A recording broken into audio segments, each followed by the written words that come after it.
Welcome to Commission Ed, the Air Force Officer Podcast. Here we explore the training and development of America's leaders in the application of air power and the profession of arms.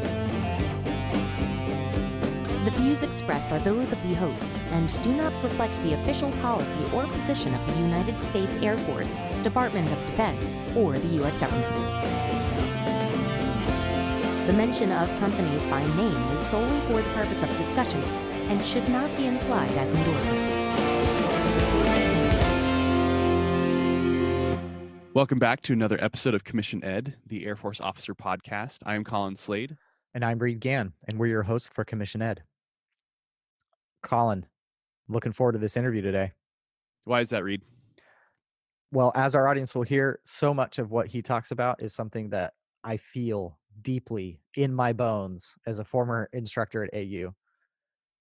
So the interview today is with Captain Adam Brown about SOS, and I wanted to talk to Adam in the first place because we need to help our audience understand what Squadron Officer School is, what SOS is, why it exists, but more importantly, how it is changing and evolving within the COVID environment. So much like everything else in our world right now, these institutions and these things that we've all taken part of and will continue to take a part of in the future have to change because of the way things are right now. You can't bring 700 captains from across the Air Force and have them all in one room now. That's just asking for trouble, right? And so SOS has to change. And I wanted to highlight that here for our audience. And I think Adam did a great job doing that for us.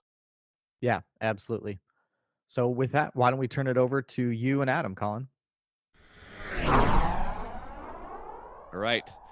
Adam Brown, welcome to the show. We are super excited to have you. You just let me know that you go by Lex. And you also informed me that you're not going to tell me why you're called that, but let's just let the audience know it has something to do with Lex Luthor, right? That's right. But, I imagine that much of our audience is a little bit younger than you and me and probably don't have much of an idea of who Lex Luthor is. Please, from your background as a historian, who is Lex Luthor and why is he important? Why should our audience know about him?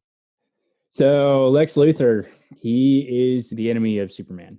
He is just a huge brain that puts his family's wealth to the single goal of destroying Superman. And so that is not necessarily why I am called Lex Luthor, or at least I hope not. I hope that's not the origins of why I was called it. Oh, come on.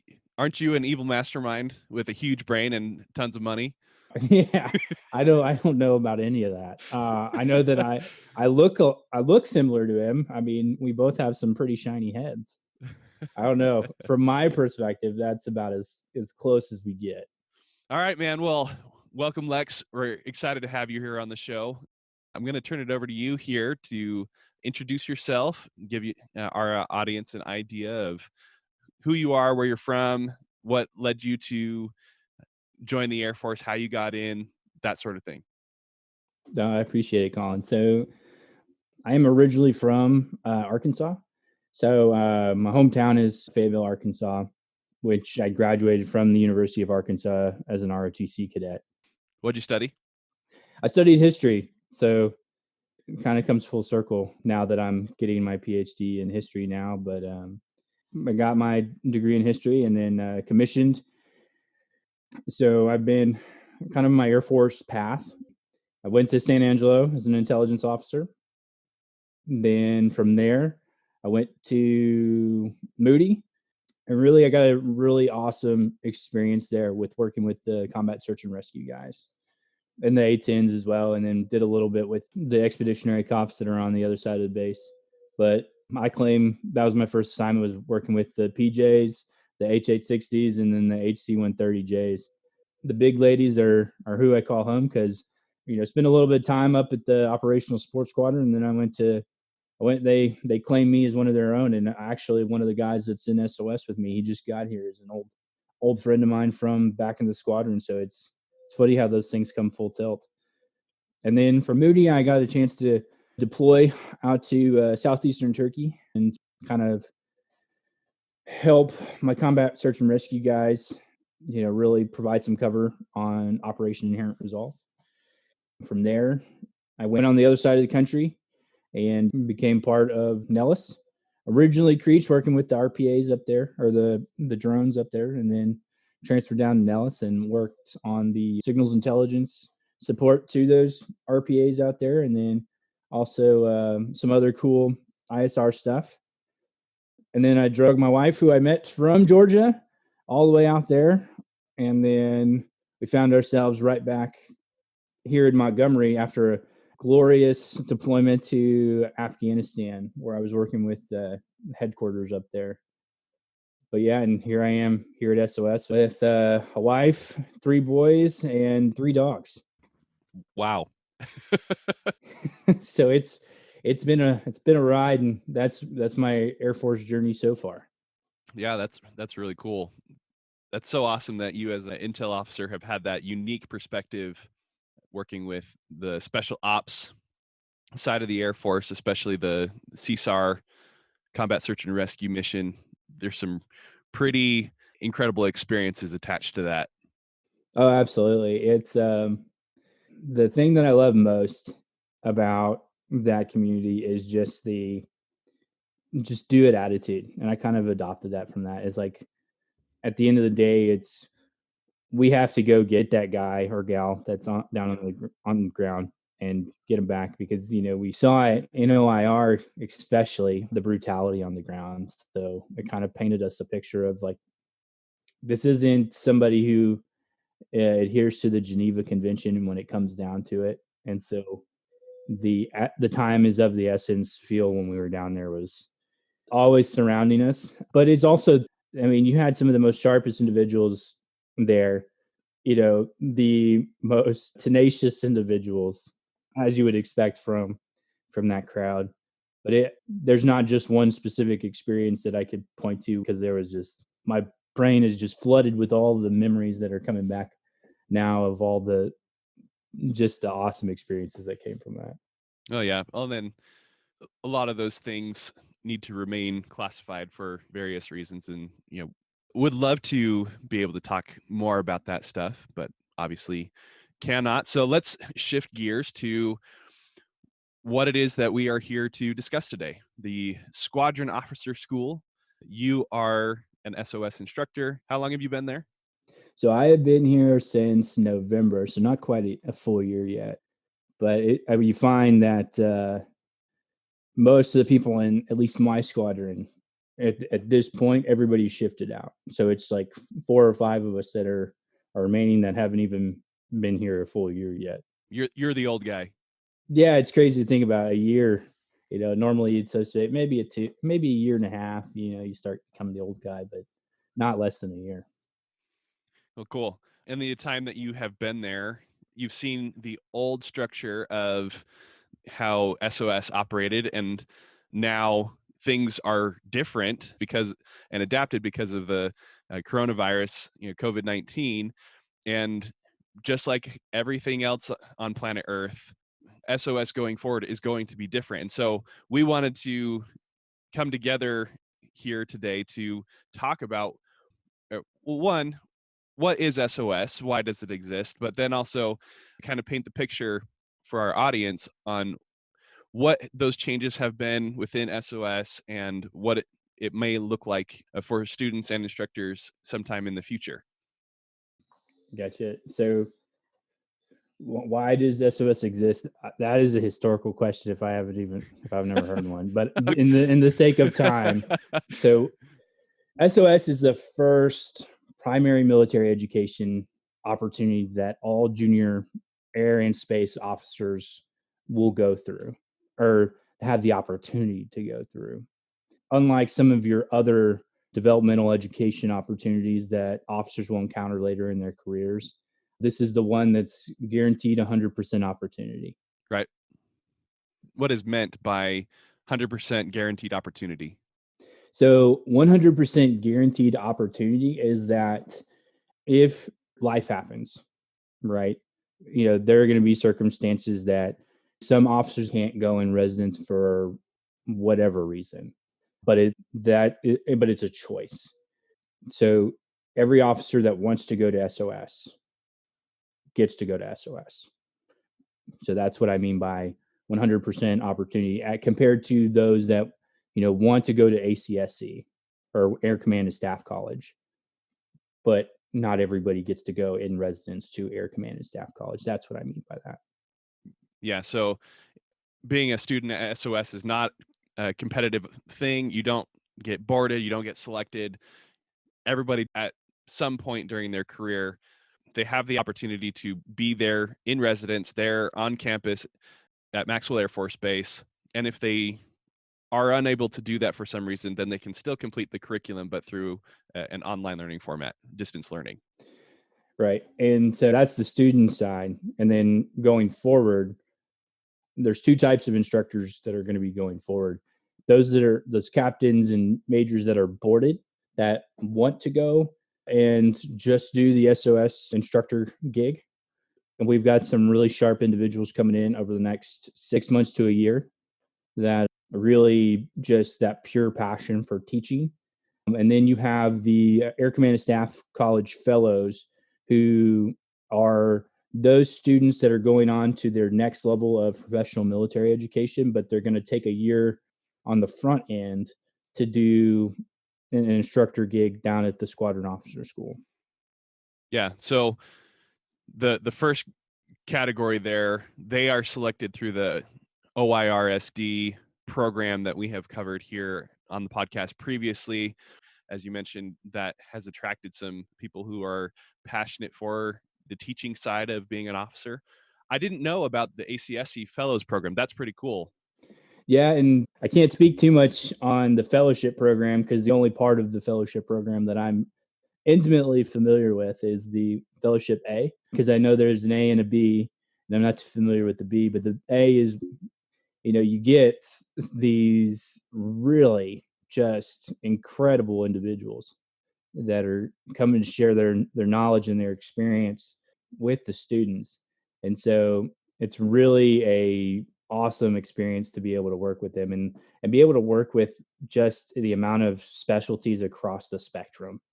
Like, similar to when, you and I went through SOS, that's kind of what makes SOS the experience, is the ability to network and get to know people from across the Air Force and Space Force now with different backgrounds and different specialties, and kind of ask those questions that you've always wanted to ask.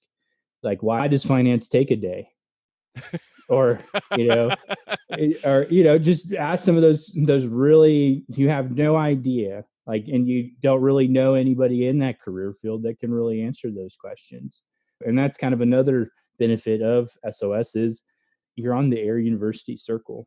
And the senior mentor program, where we bring in, senior members over at Air War College or senior members across the campus to come and connect with the students, is just invaluable. As well as the senior NCOs over at Gunter Annex, who are going through their own education system, but get a chance to come over and talk to the students from a senior NCO perspective. What are some of the questions that they may have that they've never really been able to ask a senior NCO for whatever reason? Yeah, no, absolutely. So many great things that can happen there and come out of the experience at Squadron Officer School. So let's just take a quick step back and pull on that a little bit more. You mentioned that SOS exists to be that first and primary PME opportunity for company grade officers. So what is the ultimate purpose of the Squadron Officer School and having all CGOs pass through this education process? What is it that the Air Force and now the Space Force is trying to accomplish there? Well, what we're trying to get after, like the overall purpose, mission, is really to enhance air and space minded individuals and leaders. Because when we enhance that quality, they're primed to prevail when they get into that competitive joint environment, especially when you talk about great powers competition. So that's when SOS instructors and faculty and everybody in that building goes in. Like our main goal every single day is like, how do we get better so we can provide a better level of education for these captains that are going to go on and be a part of that competitive environment. Okay. Yeah. So the mission here to enhance air and space mindedness. What is meant by air and space mindedness? I know we've talked about it on the podcast before, but I'm curious from your perspective as an SOS instructor, when you are preparing your lessons and discussions with your students, as well as back in the office with your fellow instructors, what are y'all talking about? What do you mean when you say air and space mindedness? What we mean by air and space mindedness is that Air Force officers and space officers are in a super unique position because we don't view the world in the same way that Army officers or Marine officers or Navy officers. For good reason, by the way. Yes. That's not a knock on our Army and our Navy brethren. That's just to say that we need Army officers to think like Army officers, Navy officers to think like Navy officers, right? Yes, absolutely. That's the whole point is, when you get all those different individuals, all of those different joint officers together, they bring to bear the full force of what makes us lethal as a military. And that is, not only our technology, and not only our training, but our ability to think in so many directions and go to that same cadence towards an objective. So air and space mindedness is you're thinking on a whole nother level. And especially with space, when you talk about the concerns there, because it's a whole nother frontier. I probably misquoted that Star Trek, or I guess it's the final frontier, but either way, it's an entirely different way of thinking. And so how do we enhance that is we take a look at, for joint warfare, we take a look at that and how the Air Force plays into that, and really having no kidding discussions about it. And then we talk about leadership and ethics and probably some of the similar things that our other service branches would talk about at their different professional military education events. And then you get into strategic design. And so strategic design kind of makes up the, how do you think about problem sets? And so that's, with all three of those in mind, that's what enables that air mindedness and that space mindedness is, how do we think outside the box or outside the atmosphere in this case? And really one of the things that I tell my students the first day that they arrive is I put blue Kool-Aid packets out on the desk there. And I tell them that's the only blue Kool-Aid that I'm going to be giving you for this, because those discussions are what sharpen the edge for our professionals as they go out the door, because then they're going to be encountered with that esoteric question of why I don't know, like, I don't understand the Air Force, right? And or maybe they've had that question and it's definitely come up in class, or they don't understand this element of whatever. Those conversations from 14 other individuals in the classroom, myself included, help push that knowledge and that education down the road for them. So that way they better understand like the context that they're living as an Air Force officer. That's really good. So just to summarize here, air and space mindedness is getting officers to think in terms of what the Air Force and the Space Force are capable of in air and in space. Whereas the Navy is focused on what they're capable of in and around the water in the maritime mission. And the Army, what do they do on land? And each of those different things have their own opportunities and constraints. And combining them all together makes us all much more effective in carrying out the objectives on behalf of the United States in that joint and purple environment. No, absolutely. And another thing to add on to that, I had the opportunity to do a book club with Simon Sinek. Actually, it was on YouTube. He did a set of series on his one of his books, and I asked the question, how do we as armed service members and officers, translate the why down to the junior officer? I had my own perspective on that. I just kind of wanted to see what he had to say on that, and I didn't expect him to answer it. Like he had like probably, I don't know how many like questions were being asked, but he specifically went into what separates the Air Force from everybody else is that they're innovators. That air-mindedness, he didn't call it that, but he's like their ability to look at problems in a different way. That's what connects every single member of the Air Force in that way, is that not everybody flies planes. Not everybody isn't, a battlefield airman, but everybody in the services, that culture requires them to think outside the box. No, I really appreciate that. I like the idea of thinking of air-mindedness in terms of innovation, in that we are operating and thereby thinking in a different environment, unconstrained by what we usually have to deal with here on the ground or on the sea. Very cool. So the whole goal here of SOS is to enhance that perspective. So how do we enhance it? What do we do? So other than like everything that the instructors talk about on a day-to-day, our commandant has made it his mission to make sure that the rigor and the currency, I guess is the best way is worth it. And what I mean by that is that the feedback that the students give to SOS is compiled, and it's not one of those, drop boxes where you leave feedback and, nobody does anything with it. We take it all into consideration and figure out, okay, so these are some of the consistent things that students really enjoy that also we need to accomplish per the Secretary of Defense's guidance. And then these are some of the things that the students really didn't like how we did that.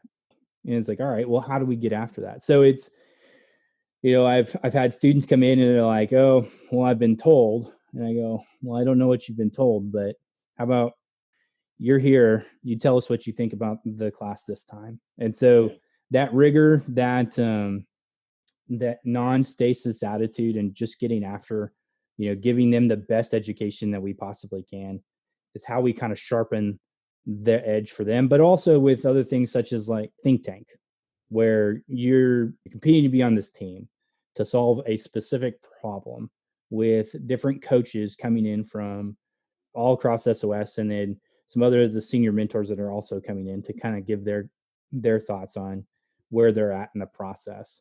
And then another one is the Air University Advanced Research Elective, which is still selective, but it is composed of the different communities within the Air Force. So an example being, we had an ISR, AUAR elective, where we would take in a certain amount of students, and then we would talk about specific problems and their suggestions and solutions in a really, really rigorous way for whatever that problem was. But they also kind of go outside the specific specialty community. So we also have a diversity and inclusion advanced research elective, which led to the upgrade of the maternity uniform. Different things of like that, those different touch points, which improves the service, but also kind of gets people thinking outside of the box. And then another cool thing, and I'll make this plug because I know he'd be too humble to do it otherwise, is that we have a part of that same program, the AUAR program, we have a 3D printing elective. And so what they were able to do during all of the COVID is make masks for the local community. Like 3D print, no kidding, at hardly any cost to like the local responders in Montgomery. But it goes way much more than that. And you're talking about people that have gone into that elective and they're starting to put things like different attachments that weren't there, but make the air crew's lives better. And the C-130, the F-35, I mean, the sky is the limit with that, and they've done some really cool stuff. But that's just kind of an example. But then also you have just regular electives, which are the instructor-led electives that, based on what that instructor's strengths are, or what they're interested in teaching the students. You have everything from how can you be a better leader as an introvert in the Air Force. We had an instructor teach that, as well as some in-depth Civil War battles specifically. And those history nerds, so like I really enjoyed those, but it's all over the place with what instructors are giving back. And so that's kind of how we get back or get after the mission. That's really cool. The one thing that I want to highlight from what you were just explaining is how important it is for you to not prejudge your SOS experience based on what somebody has told you from what they did in the past. Because SOS is always changing. It's always adapting. And even talking to somebody who went maybe just 2 or 3 classes ago is not going to give you the complete picture on what things are going to be like for you as a student, especially now as things continue to evolve and change in the COVID environment and everything post-COVID, right? No, absolutely.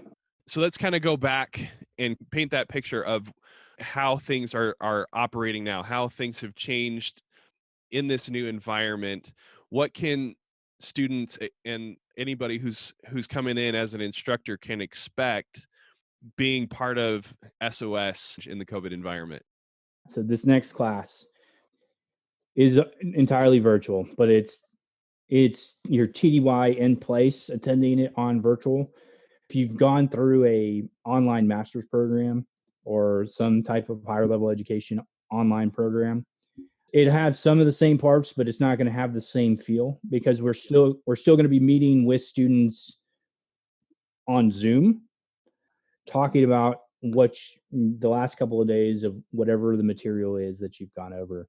And so that is for the instructors, kind of shifting our mentality to teaching and instructing in that is a little bit different, but it is good in the sense of we get to have that in our tool belt. And for the student's perspective, it's an opportunity to do something that no other class before them has done. And it's a good chance to learn from people that are actually going to be in those different locations across the world or within their time zone, or who's ever in their class. And then after that class, right now we're working through the process. We don't have a decision on where or how we want to structure that next class after that, because it's so dynamic. But there will be an in-residence part. How that looks, it'd probably be a little bit smaller class sizes, maybe 2 goes to kind of limit the classroom impact. But that's what we are trying to work out right now. But it'll never be the same.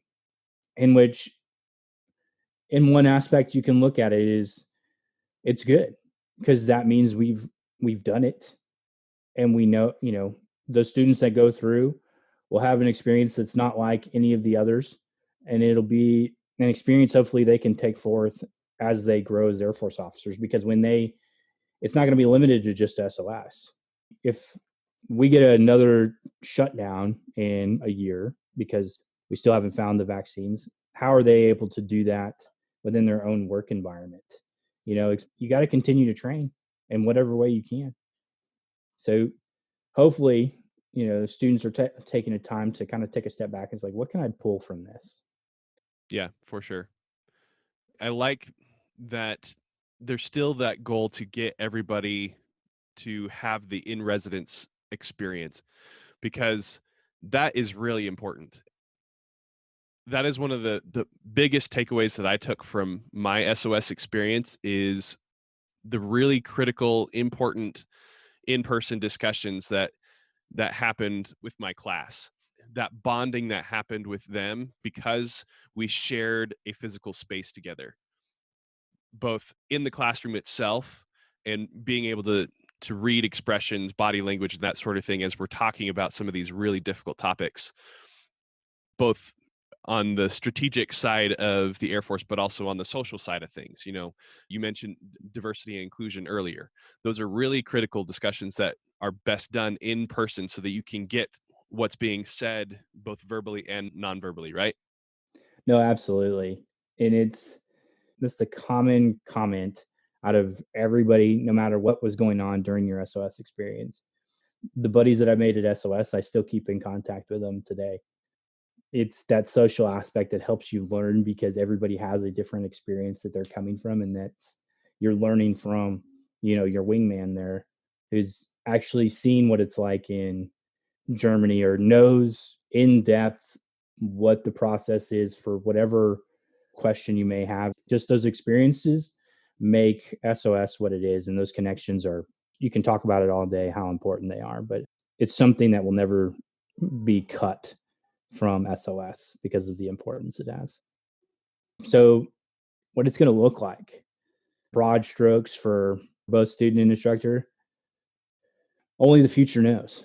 But what I can say is that for everybody who hasn't gone through SOS and is tuning in with us today, what I can tell you is that you've got a group of solid, heavy pipe hitters who are giving it their all, so that way they can, have you walk away knowing either a little bit more than you did prior to when you went, or giving, at least knowing the fact that we've done everything we can to cultivate your neural network or your social network, at least with them as you go away, because social connections are, we've already talked about the importance of it.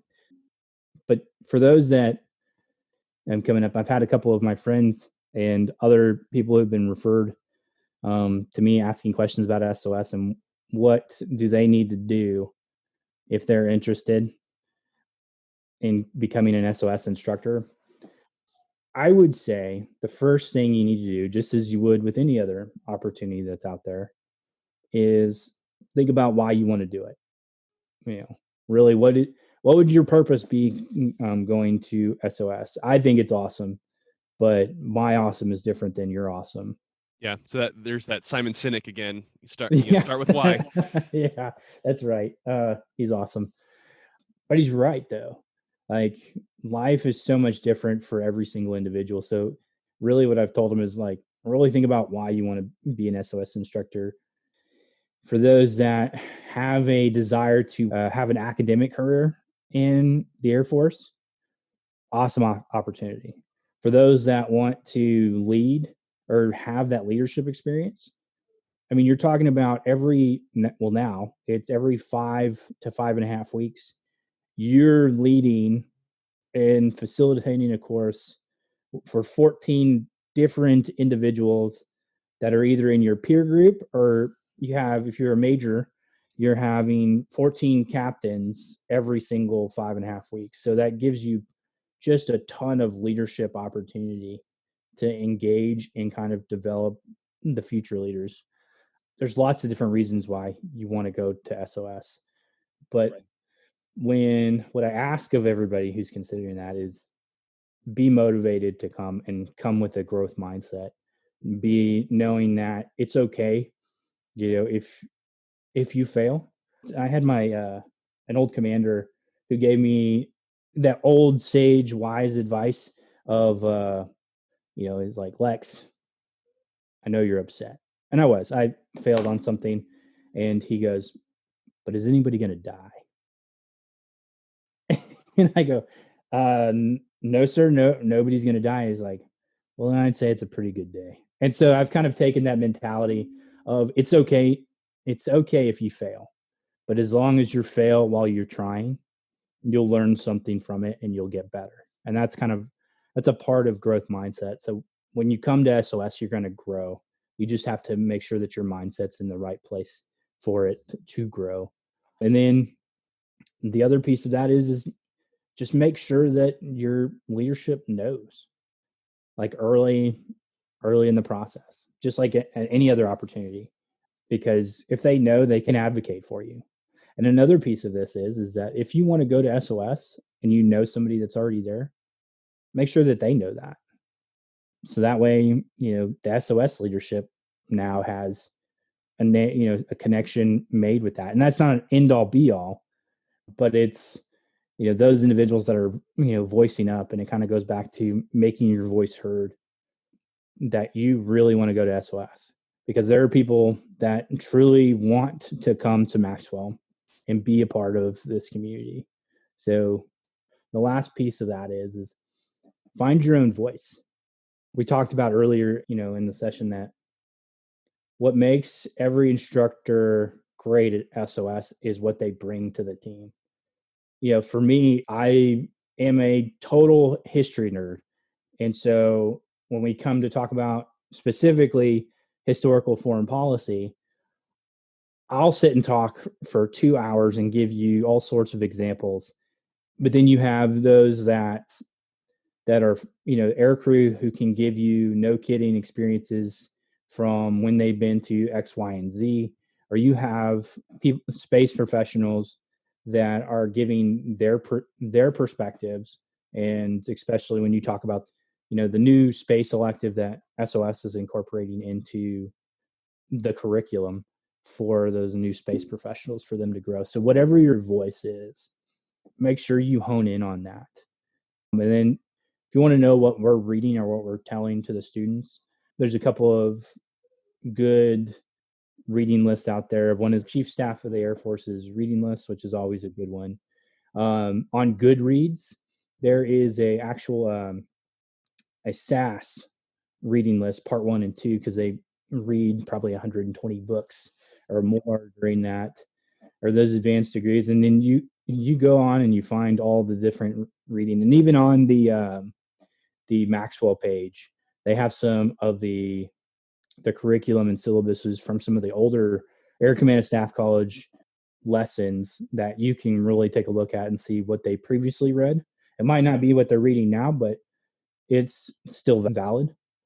So that would be my advice that I'd give to the people that are really, really interested in SOS, is just make sure that your voice is heard. You do the reading, and then make sure that everybody knows that you want to go to SOS. Yeah, for sure. I kind of see a theme across each of these different pieces of advice that you're providing to someone who wants to be an SOS instructor. But let's also say that these same things should be incorporated by someone who wants to go to SOS as a student. They're the exact same things. So the theme that I'm seeing here is finding your reason, starting with why, that you want to be there and what you're going to contribute / take away from your SOS experience, either as a student or as an instructor. Recognizing that it's okay for you to kind of have that quote unquote selfish take on it, that you're going to come away from SOS as a better person, as a better leader, because of your integration with other officers, either as a student in the 14 others that's in that classroom with you, or as an instructor, in that you're seeing a different class every 5 weeks. You're going to be better, and it's okay for you to have that perspective. But I want to highlight the difference between finding your voice, which is really important, versus having an axe to grind. There is a fine line between those two. And I just want to give you the opportunity to comment on that. Oh, the axe to grind. So you see this quite a bit. And I probably had an axe to grind too when I went to SOS. Everybody has one. That's right. We all have multiple, in fact. And you see my back wall. I've got an entire lineup of axes to grind. Oh, absolutely. So it goes back to growth mindset. One of the things that I tell my students day one, I hope you found your why. I hope you found your voice, your passion, by this point, and maybe I can help you see what that passion is. But you need everything that you do in life, especially at SOS, in this case, you need to come with a sense of humbleness and a sense of, how do I grow? So for those hot button items that students bring, how I kind of break that down day one is I asked the students, what do you guys expect from your flight mates?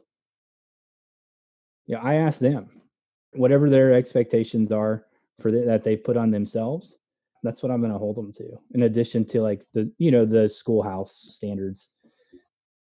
But really that hot button issue, when we get, setting the expectations and coming at it with a growth mindset, but also understanding like, okay, let's do some self-reflection, understanding that event for the student. Because if you got to think, if it's such a hot button item that they come into the classroom and they're trying to click the buzzer every time to throw that out there, then it's probably something that does need to be addressed. But it's also a thing for the students to realize, let's reflect on this.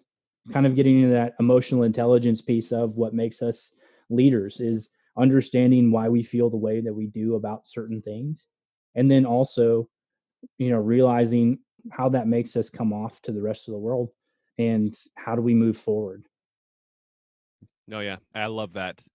I think that the difference between finding your voice and having an axe to grind is that growth mindset. I think you nailed it on the head.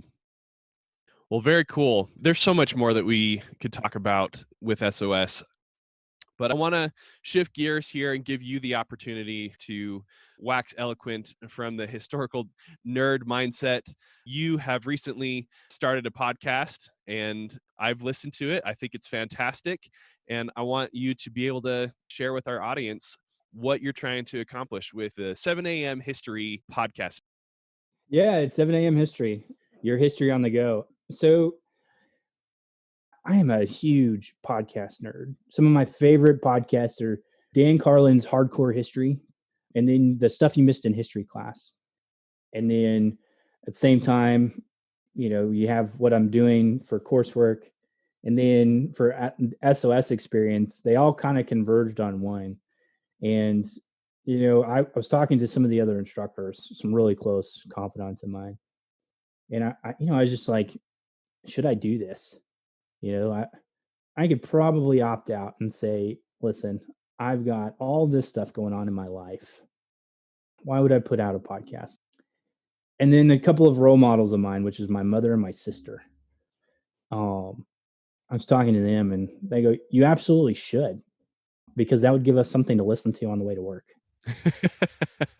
And so kind of the difference that my podcast has with some of the other ones is that with American history podcasts, it's hit or miss. It really is. I mean, you have some really good ones out there that are focusing on social and very ideological type historical things. And then the ones that kind of go off of a more chronological view. I mean, you can just tell that they're just reading a script. And I feel like if somebody's driving to work, they want you to tell the story, because we all love a good story. And especially if it's grounded in historical fact, or at least that's my opinion anyway. So that's what I try to do. And so that when I got started, I was like, okay, I got to do a lot of research. But 7 a.m. history is for that 25 to 35 minute drive to work. And right now we just got done with the first American War, which is the War of 1812. I don't consider the Revolutionary War the first American War, because it's that struggle, it's that saga to break away from Great Britain. And so I start with the War of 1812 because it's not a really well-known war by Americans.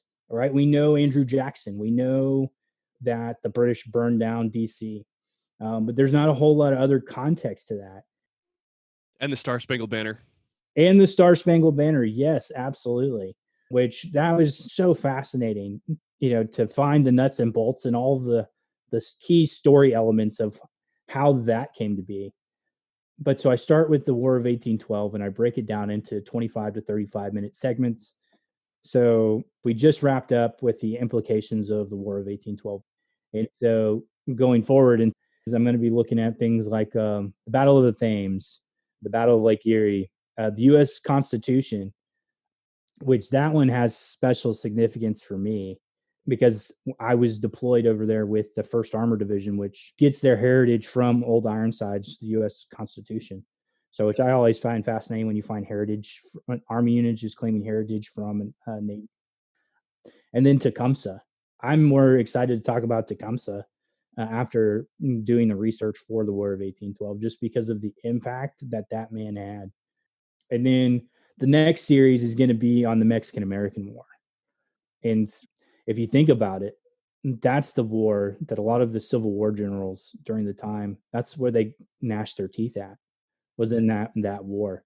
So that's going to be really fascinating. But the overall purpose of why I do it is, one, to give people like my mom, my dad, my friends, the ability to listen to some history on their way to work. But also it makes me a better historian to be able to tell that story. And then what I find fascinating for me personally is that as I do the research over time, it only makes me a better SOS instructor, because I'm able to, like, we talk about things today that we think are incredibly modern, but then you look back and it's like, is it though? When you talk about economic instruments of power, is it really that new of a 20th century, 21st century concept? Here's some examples. But I find it incredibly fascinating, and I've just been very, very overwhelmed with the support that I've received from my listeners.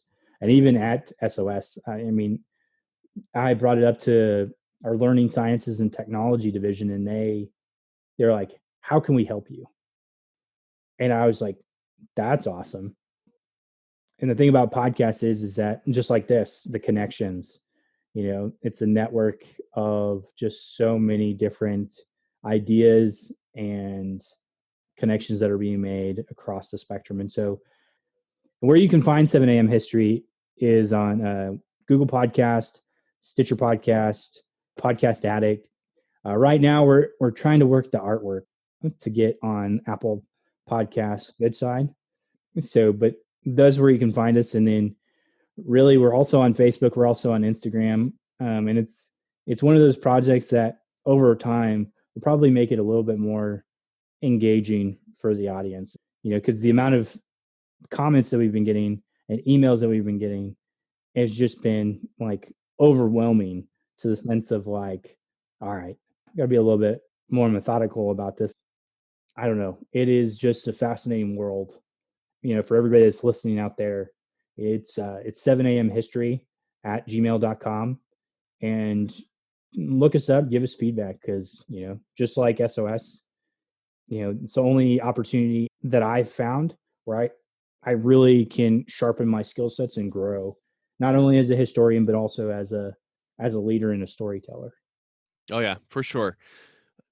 What you've covered so far, especially about the War of 1812, has been really fascinating.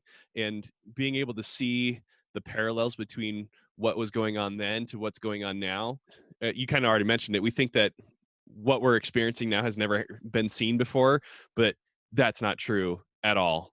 And I want to let you use that as kind of the lead into the next question of why should officers be students of history? How can we use that understanding that history repeats itself to be more effective in the profession of arms, and especially in that realm of air and space, knowing that that particular piece of it is actually pretty new?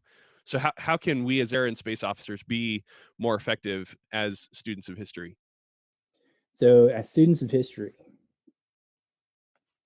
understand that the decisions that leaders make during those times of war really struggle. They're not so different. The time may be different, the equipment may be different, the landscape may be different, but how those leaders made those decisions, you can apply those, those methodologies, those reflections to your own decision making. So an example would be Thomas Jefferson's decision not to go to war with Great Britain when they started levying those economic sanctions against the United States. And then soon after, France did it as well. I just want to make sure I put that out there for all my British friends that are listening in for right now. They've given me a lot of grief. But, you see like, well, this happened, and then you talk about, the altercations in the sea right along the Virginia coast. It could have been very easy for President Jefferson to get into that mindset of like, no, we're kicking you out. So understanding why he didn't is just as important as why President Madison did. So always going back to the why, right? Even in historical context. So Air Force officers can still glean lessons from, not only our heritage, but history in general. I mean, and it's never just a black and white answer. There's so much complexity, and operating in the gray is more important now than it ever will be. Right. Yeah, for sure. That is something that I really want to be on the lookout for, is what was the situation, and can I learn from that leader's or that individual's decision-making process, and can I glean something out of that and apply it to what I'm going through right now? Can I learn from them and how they operated in the gray, like you said, having a less than perfectly clear picture on exactly what's going on, and yet they were still able to make a decision, press forward, and be successful? Or maybe they weren't successful, and what can I learn from that as well? I think that's where we as officers need to be approaching this from, is what can we learn from that person's experience so that we can try to replicate their success or avoid the mistakes that they made in the past. Yeah, can't recommend enough that our listeners check out your podcast and become students of history in any capacity. Whatever their engagement level is with history, they're going to be better for it. So I really appreciate what you're trying to do and putting that type of information out there and making it digestible during a commute and approaching it from a different perspective, especially given that you are an Air Force officer. It makes it all the more applicable to our audience who are interested, who are either already officers or interested in becoming one. Absolutely. The sky is the limit. You just kind of goes back to what we talked about earlier, right? Is you got to find that voice and you got to find that passion. And I really appreciate you having me out on the episode today and just be able to share my story. Absolutely, man. Every officer has a story and want to give them the opportunity to share it. So we're going to wrap up here. I've got 2 more questions for you. First of all, if somebody wants to get in touch with you about being a student or an instructor at SOS, or maybe they want to talk to you about your podcast, what's the best way to get in touch with you? So 7amhistory@gmail.com that's my podcast email. But if you want to reach out to me about questions with SOS or being an instructor or anything that deals with that, use that as well. Okay, great. Very cool. All right, last question. You ready for this? Go. All right, Lex, what does it mean to be an officer? So what it means to be an officer for me is 3 things. It's 1, being a part of the team and taking care of your wingman. That you're leading the sons and daughters of the nation that have come to raise their right hand, and you're leading them to do the mission that you also raised your hand for, which is to defend the Constitution. And in that instance, being self-aware of who you are, being mindful of who they are, and then knowing the environment around them is paramount. But then lastly, a growth mindset helps develop us as leaders to grow every single day, no matter what the experience is. And so continue learning is a part of being an Air Force officer. I love it. Thank you for sharing with us so many wonderful things that you're involved with, Lex. I really appreciate what you're doing for the Air Force and for all of us out here. Anything else that you want to say to the audience before we get out of here? No, just similar thing I would tell them on my podcast. Thanks for tuning in today. Okay, Colin, oh my goodness. I cannot tell you There are three things that Adam talks about that I feel so deeply and profoundly.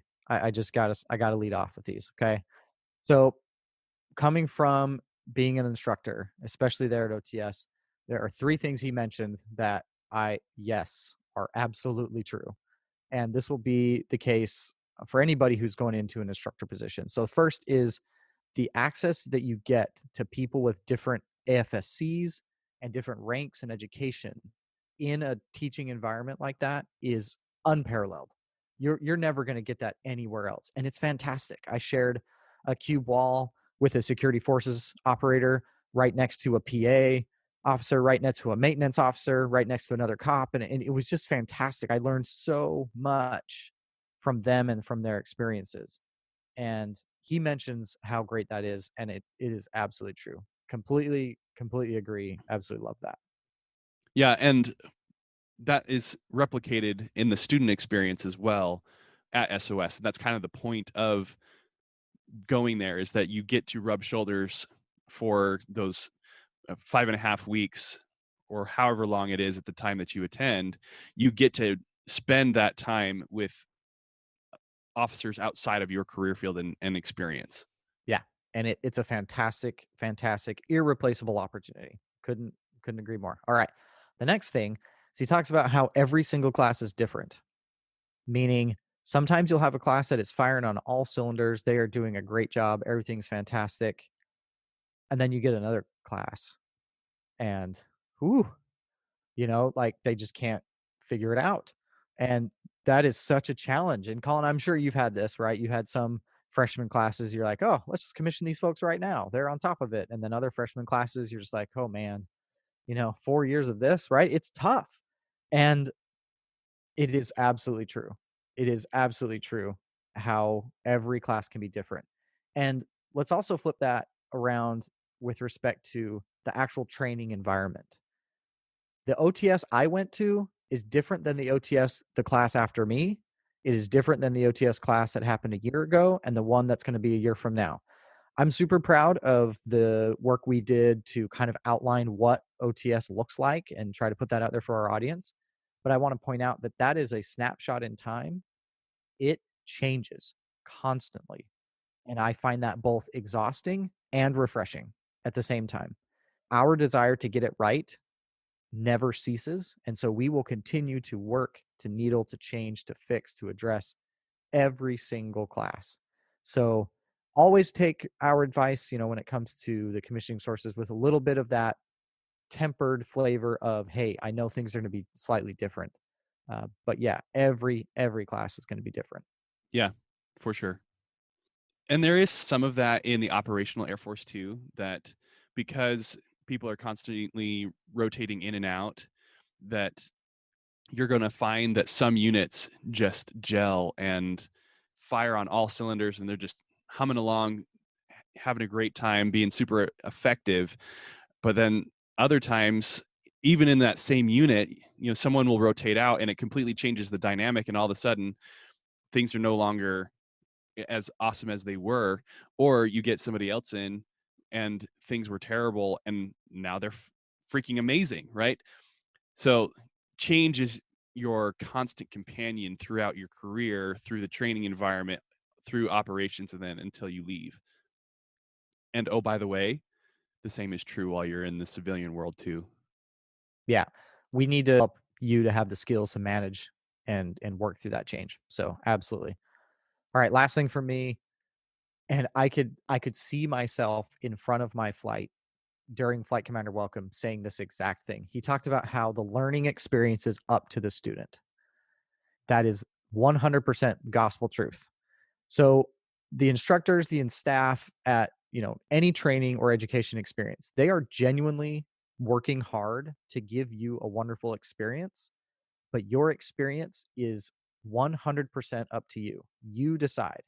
I always equated it to like a feast, right? The staff, we are going to reserve the building.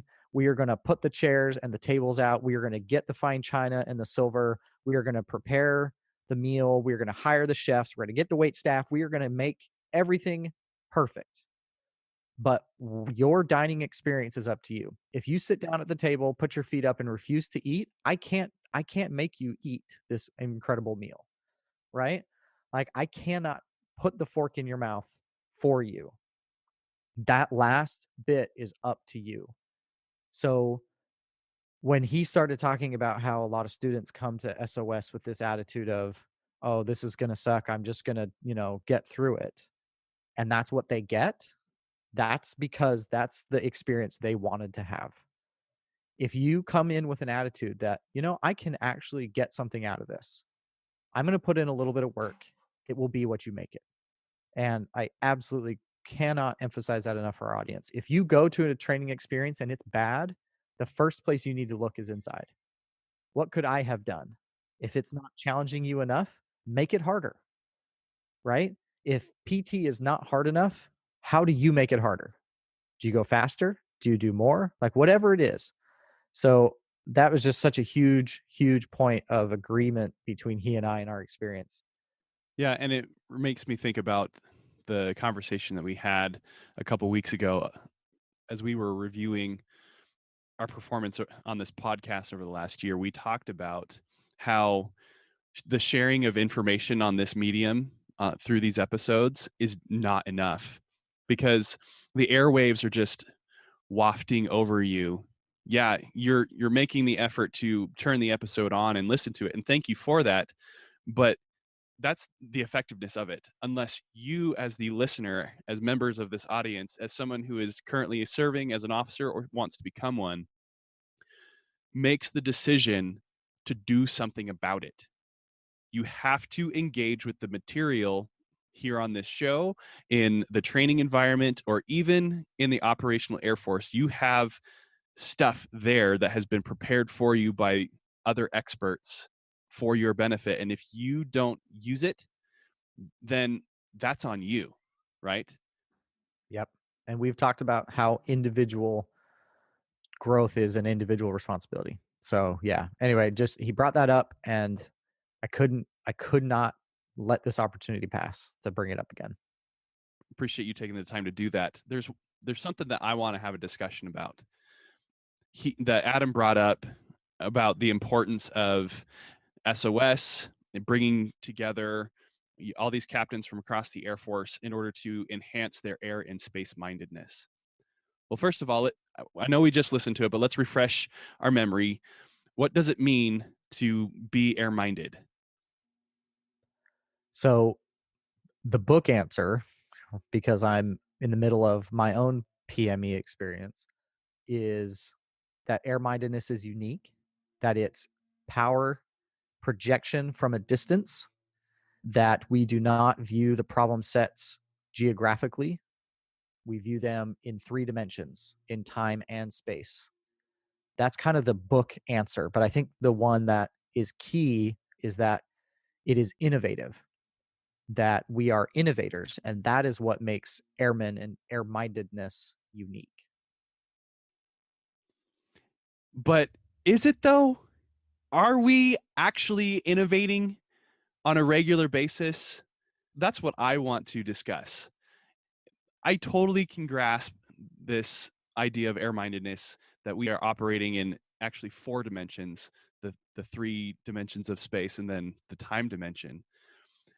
And we're not geographically locked into the way that we think. But innovating, what was the last big innovation that came out of the Air Force? I would say an RPA, specifically an armed reconnaissance surveillance asset that has, a high def camera. That was a pretty big change.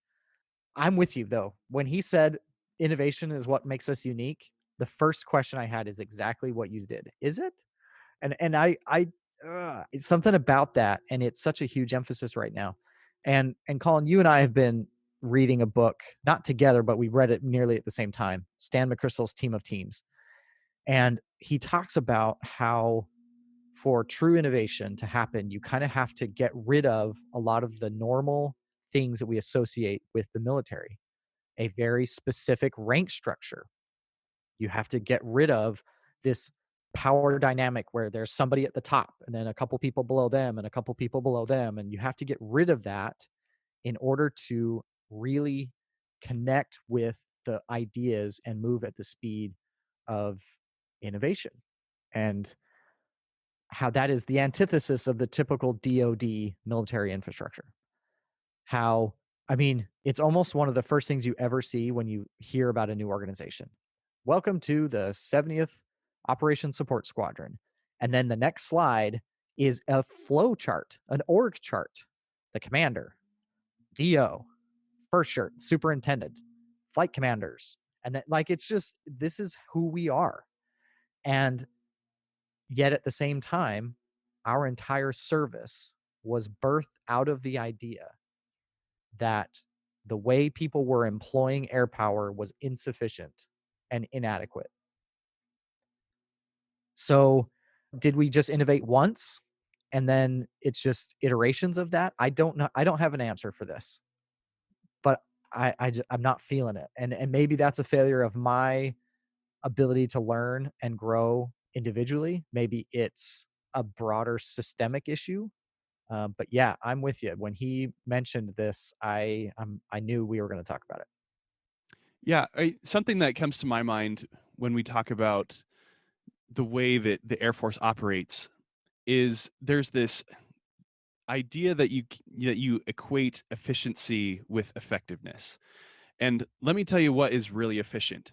Having a step-by-step checklist that tells you exactly what you need to do through the entire process of turning on the aircraft and operating it or maintaining it, or when building a project around a facility requirement, there's this step-by-step process, these boxes that you have to check to make sure that you're not going to miss any important parts of that facility and that it's going to not go over time or over budget.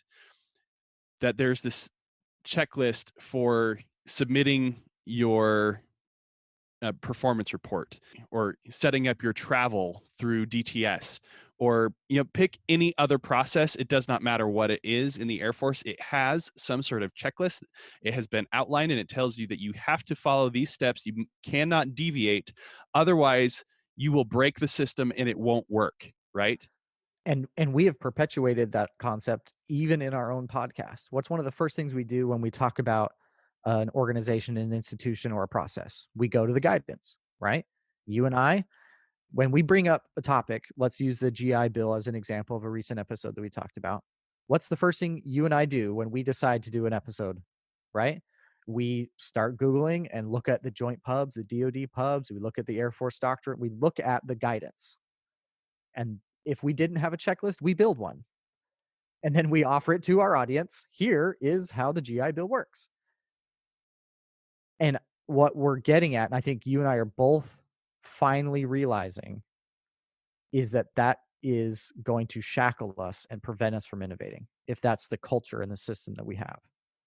So what do we do about that? Because I agree, Colin. I think there are times and places where we absolutely must have a checklist. I guarantee you, I want the people working on my aircraft to follow a very thorough task order, right? I really, really want them to follow that checklist very carefully. But if that's all we ever do, are we going to come up with the ideas that are needed for the next generation of high-end fight with a peer adversary? And I don't think it is. And so how do we do that? How do we have both? How can I have my cake and eat it too, Colin? I don't know. Yes, I don't know either. I don't know either. Where does innovation come from? Okay, let's start there. Yeah. What is the source of innovation? And going back to Team of Teams, the book that you mentioned just a little bit ago, innovation comes from breaking down barriers between people who have information to share, right? Putting people of disparate experiences and different responsibilities in a room together and forcing them to work together and talk. That is where innovation can begin. I'm going to check you there. I don't think we force them to talk, because this is something that's, I think, really key. I can't mandate innovation. Yeah, just like the feast, you can't force them to pick up the fork. Thank you for correcting me. Yeah. So I think it's a very nuanced thing, and I think you're totally right. But instead of forcing it and like demanding it and saying we will innovate 28% this year, baloney. Like you can't do that. You have to create a culture where people want to do that and have the power to do so. And have something that's motivating them to innovate. That there is a common goal, there's something that they are all working toward that focuses their attention so that they will make the choice to share information in order to achieve that common end. Yeah. If I think back to, some of the periods in our country's history where the most amount of innovation happened, I like to think of the space program and the space race and getting to the moon. They invented metals that didn't exist. I mean, they were innovating at alarming rates, yet they weren't forced to. They just had a really important goal. Like you said, they had a motivation. They had an objective that they were collectively working toward. They even had a very strict structure, right? There, have to follow process. You have to follow checklists. Space is dangerous. People die. Like this is very similar, yet they were able to innovate. And I wonder how we can do both. And so it's definitely something that I'm intrigued by. That book, Team of Teams, I know we mentioned a few times.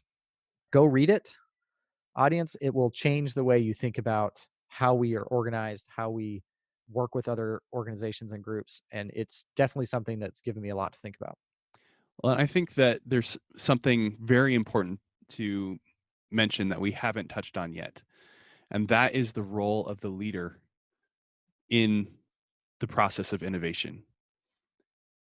That the leader, be it the officer, be it the senior NCO, be it the lowest ranking airman, the leader has to foster a culture and an environment wherein this innovation can happen.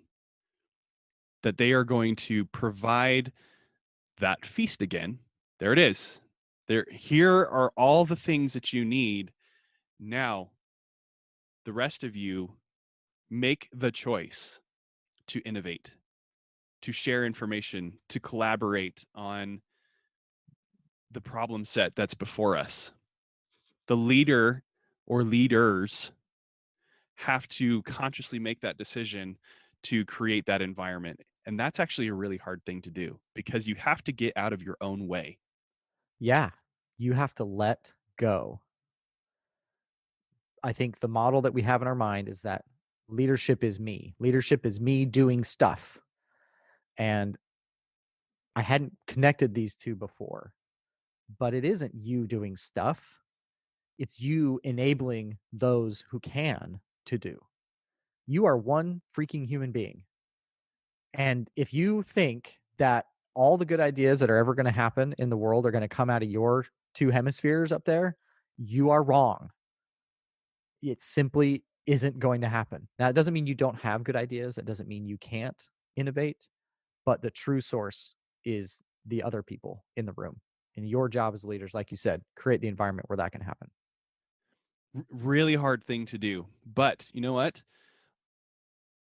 Adam, in his interview, gave us recommendations on how we can do that. And that's where I want to go next, because he's a historian and he pointed out how important it is that as leaders, you learn from those who have gone before us and seen where they have been innovative, where they have fostered a culture of innovation and success and collaboration, and learn from their decision-making process so that you can then apply it today and tomorrow.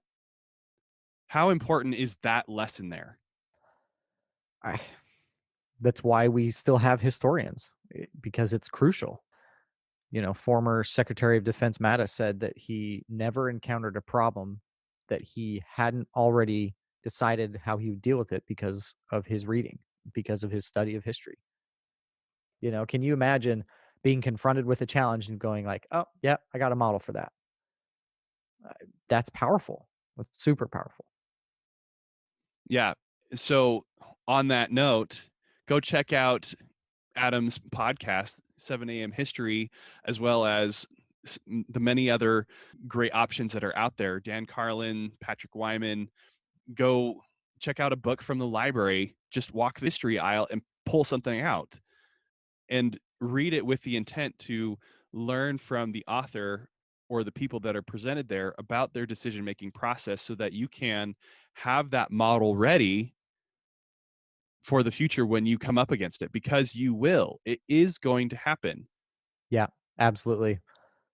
This will sound like a tangent, but I saw my boss the other day wearing acid wash jeans.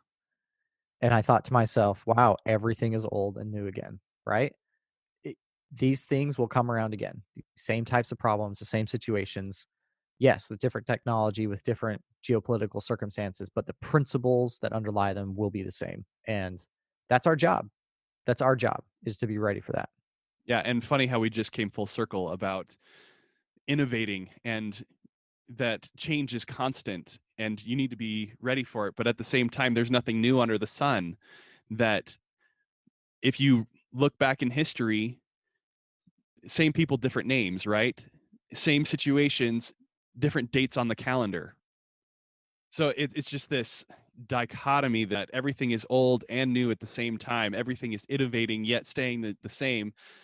And you have to be able to navigate that, be that dynamic leader who is able to be successful in all of it. No pressure, right? Yeah, I was just going to say, and no pressure, the fate of the world rests on your shoulders. So don't screw it up. Awesome stuff, Colin. Really enjoyed the interview with Adam. Anything else before we wrap up today?